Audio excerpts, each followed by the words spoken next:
वारा जे आबादकारनि पाणी चोरी ख़िलाफ़ जदोजहद जो ऐलान कयो आहे। आबादकार अॻवान रियाज़ुद्दीन प्रेस कॉन्फ्रेंस कंदे चयो त हर साल जीअं हिन साल बि पाणी घटि मिलियो आहे, मथां समूरनि शाखनि मां गैरकानूनी वाह ऐं पाइपलाइनूं हणी चोरी कयो पियो वञे। हुन चयो त टामरी शाख जी पेच शिफ्ट करे वारा बैराज मथां करण जा अफ़वाह गर्दिश कनि पिया। ज़रई पाणी जेको तालके वारा में शदीद खोट थी आहे, ख़ासि करे टेल राइस कैनाल जी या टेल वारा ब्रिज जी, उहे मुतासिर थियूं आहिनि।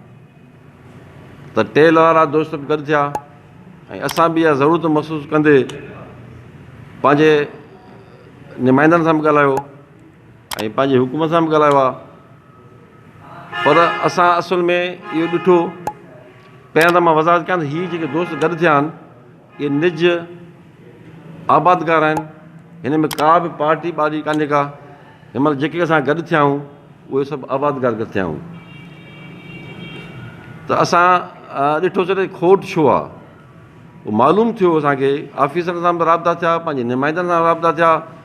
असांजे ख़ासि करे वारा ब्रिज जे मथे या राइस कैनाल जे मथे पाणी ते धाड़ा लॻी रहिया आहिनि। आबादकार अॻवान रियाज़ुद्दीन अबरो चयो त उहे अहिड़े अमल खे गैरकानूनी सम्झनि था जंहिं ख़िलाफ़ तहरीक हलाई वेंदी। विज़िट कयो अवामी आवाज़ मीडिया ग्रुप जी वेबसाइट awamiawaz.pk।